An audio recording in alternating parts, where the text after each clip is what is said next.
Welcome into Commodore Clash. In today's episode, Jonah, Barbin, and Zach Phillip will wrap up the Vanderbilt football season. They will give you the update on Vanderbilt men's basketball. They will give you the update on Vanderbilt women's basketball and talk some NFL football. All next on Commodore Clash. Welcome into another episode of Commodore Clash. I'm Jonah Barbin, that's Zach Phillip, and boy, do we have a lot of news to bring to you about Vanderbilt sports today, and unfortunately, a lot of it being bad, Zach, but we can actually work to something that's a little bit better at the end of the show. So let's work through things, and we have to start on a pretty depressing front, and that is Vanderbilt football. Their season ended at the hands of Tennessee, 48-24. And then in the days after, we get the news that not only is Ken Seals transferring, A.J. Swan is transferring too. So another 2-9 season, winless against the SEC season again. You've lost both quarterbacks in a year where you thought you might be playing a bowl game in just a couple weeks. Reactions? Really tough pill to swallow for Vanderbilt here at the end of the season. After a 10-game skid, we started the season 2-0. Things were looking good. We ended last year with 2 SEC wins, but Clark Lee and company just could not get things going all season, and frankly, the program's in a really tough place. We just lost 2 quarterbacks. We're likely going to have to look to Walter Taylor next year, barring any transfers. I don't see a lot of hope. Do you think Clark Lee should stay? What's the answer for Vanderbilt at head coach? Oh my gosh. Well, we're going to get to that. The first thing I want to say, though, is I don't think Walter Taylor's the option. We saw a little bit of him this year. Did not look too convincing, especially throwing the football. So I think you have to look in another direction. But the problem there, when you're talking about appealing to a transfer candidate, even if you have NIL money, even if you can give him a role. And so Tom Stevenson, who writes for the Anchor of Gold, he cited an Aria Gerson tweet, and she said, why, in 2/3 of Clark Lee's games so far, he's used multiple quarterbacks. So why would a guy looking to step up into a big role, even if Vanderbilt can offer NIL money, even if they can offer some offensive weapons on this team, your London Humphreys, your Junior Sherrills, your Cedric Alexanders of the world, who you are going to retain, who I believe are legitimate players, why would you want to come here? So they might be stuck. They might be stuck, but I really don't think they have the guy here. And I've so long defended Clark Lee on this mountain of A.J. Swan's your guy. A.J. Swan was the first non-Derek Mason recruit, and now you lost him as a sophomore? It's hard to recover from that, but where do you go right now? Here's what I'm going to say. If you're going to part with Clark Lee, what do you do as an organization? Because your GM, Barton Simmons, came in essentially with Clark Lee and is a longtime friend of Clark Lee. So do you get rid of Simmons as well? Because I think Simmons really, again, I might be biased. I interviewed him recently. I think he really has a great vision for this organization. But when you talk about losing both quarterbacks, that couldn't be the plan. Yeah, I think you're exactly right. And to me, the number one trait we need to look at is recruits. If Lee is going to go, we've got to bring in somebody who is going to usher in a new era of top recruits coming to Vanderbilt to play in an SEC program in Nashville. And that's really where the program starts, because you can bring in anybody who's got a good scheme or good personality, but if they're not bringing in the top recruits, Vanderbilt stands no chance against its really impressive SEC foes. So do you think we move on? Is this the time? Frankly, yeah, I think it is. I think it's time to move on from Clark Lee. It's been now 3 seasons of ups and downs, but after 10 straight losses, and not even competing. I mean, last year we won some games in the SEC, competed in others. This year we got routed in almost every single SEC competition and lost non-conference games. We had 2 wins. One of our wins was not even a Division I opponent. Jonah, we've got to get something going. And you know what's brutal? I think A.J. Swan made this team a far more competitive team. It's no coincidence in my mind that the last game he plays in is the biggest offensive output they've had in weeks. Like, that South Carolina loss, horrible. You can point to so many losses on the schedule. Ole Miss just absolutely crushed. right? Florida, I can't even think about it at this point. But when A.J. Swan was in the game, Vanderbilt was competing against good opponents. Look at the game against Wake Forest. You know, if Will Shepherd doesn't muff that punt, you know, at least we can have that conversations. If this, if that. At least we can have those kind of losses instead of, well, we just lost to South Carolina 47-6, and that's all we have to say. A.J. Swan objectively gave this team a better chance to win. I think we got fooled by Ken Seals looking a little reliable in that Missouri game. He actually looked decent against Georgia. I think those two games maybe fooled us a little bit, and it's a nice story that he's waited it out with this program. Clearly didn't want to wait it out one more year, even though he probably would have been the quarterback of this team, being that A.J. Swan left.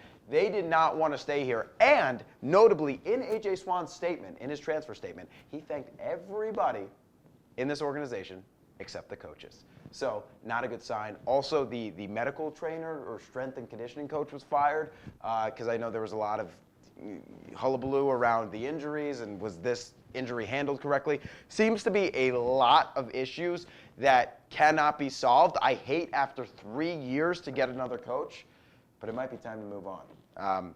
And really hurts that Vanderbilt finished last in this SEC, one of the weakest SECs in a long time. 9 bowl-eligible teams, which sounds like a lot, but in the SEC, usually more. Let's go to another topic where we have a lot to dive into, not many of it good.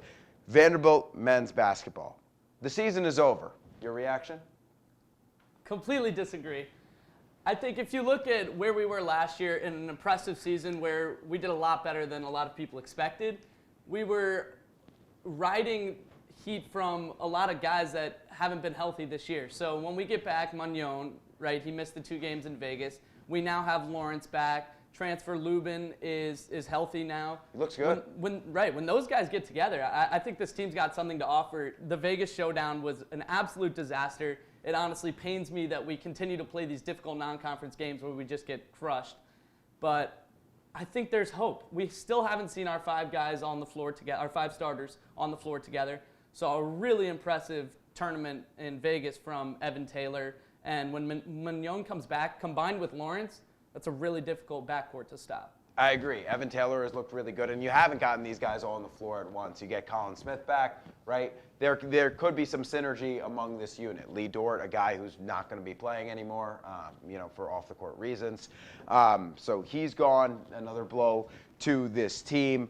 The reason I say the season's over is they're just not looking competitive against good opponents, and I realize that they have played some strong teams. NC State, ASU.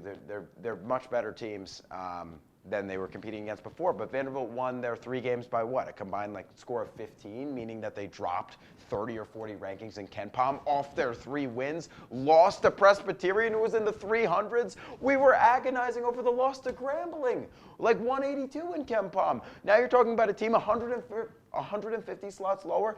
I don't see a way this team can make a tournament. How? Yeah, the tournament would certainly be a lofty goal at this point. And to me, I wrote about this today in an article looking forward to the Boston College game, is our team just lacks a big. It was our Achilles heel heading into the season. We knew it would be a problem. We were hopefully going to count on our biggest player, 7-footer Lee Dort. He's now out. So we now turn to Lubin and freshman Carter Lang, who hasn't shown much promise. Lubin has been impressive, but he's just not going to be big enough when we come down the road to these SEC opponents with 7-foot centers and 3 guys over 6'8" on the court. We're heading into this Boston College game. Their best player, Quentin Post, is a 7-footer averaging 20 points a game. I think this is actually going to be a really good test to see where our bigs stack up against others and if our lack of size is going to prove detrimental throughout the season or if it's something we can overcome. I'm going to be completely candid with you. It's not a test that I want to be seeing, quite frankly, but they are going to have Boston College, and they have some tough matchups coming up. You talk about not being able to compete with good opponents. They've got San Francisco coming up. They've got Texas Tech and Memphis, all teams far above them in the KenPom rankings. I don't know. I'm nervous, and like you said, size was the biggest concern coming into the season. Dort's absence doesn't make it any better. So do you still have faith in Stackhouse, and what does he need to show you the rest of the way? I absolutely have faith in Stackhouse. I think if you look at how our offense has been run so far, it's really slow tempo, a lot of 3-point shots, a lot of Magnon and Lawrence getting downhill and getting to the stripe. When those guys have been doing that, they haven't been shooting well, and I think that's just really the law of averages is going to work out there. We're going to have some games where we shoot better. Some games we're putting up a crazy amount of threes, and very few of them are falling, despite them being open looks. If you look at that Arizona State game, they made some highly contested threes against us. That kind of thing has a way of working out. And I think Stackhouse will find a way to leverage those bigs being more athletic than the other team's bigs and actually use that to our favor on the offensive end, combined with Lawrence and Magnon's really impressive ability to get downhill. And I think our offense is going to start rolling. And this is a team that last year hung their hat on its defense. And starting the season, it actually looked all right. The last few games, it's been not as impressive, but hopefully we can combine the two and get something going here. Combination of the two would be nice, and getting everybody back in the lineup as well. Stackhouse certainly has his work cut out for him, but I agree. I'm a believer too. I think Stackhouse can get this team in the right direction. This is a guy who, if he didn't have a job here, would have calls from the NBA very soon on his phone. So I do believe in what Stackhouse can do here, but has not been the best start to the season. Let's go to Vanderbilt women's basketball, where we can talk about some good news. Shea Ralph and company 7-0 for the first time since the 2011-2012 season. Ralph really showing what you should be doing against non-conference opponents, just beating up on them. Jordan Cambridge, who they didn't have last year, has looked fantastic. She was just named the TSWA Player of the Week, dropped 28 in Saturday's win over Northern Iowa. Zach, I'm loving what I'm seeing from Ralph and this team so far. Oh, it's been absolutely awesome. Amid the struggles in football and men's basketball, it's been so fun to see the women on such a great run. They're 7-0, like you said, but what stuck to me is, yes, they're in some close battles against non-conference teams that they should probably blow out, but they're finding a way to win those. That's the difference in the women's and the men's team right now. The men have fallen to those opponents. They've failed in the clutch to come up with the points they need to win the game. And for the women, that can be the difference in the season. You know, that's the difference right now in 5-2 and 7-0 and down the season at the end of the schedule. If they can win those close games, that turns a 500 season into a great season that with a tournament berth. So yeah, and they still have been having their fair share of blowouts. You know, beat Alabama State 88-42, overly double their score. So they've had their moments, but the way Moore is playing, the way Cambridge is playing, the way Sasha Washington is playing, they have a few transfers in there. They have a strong freshman core. Love the way this team is competing right now, and excited to see what they will do down the stretch and then when SEC play starts. But Shea Ralph didn't equivocate, right? She said in her press conference, I came here to make this a program like UConn.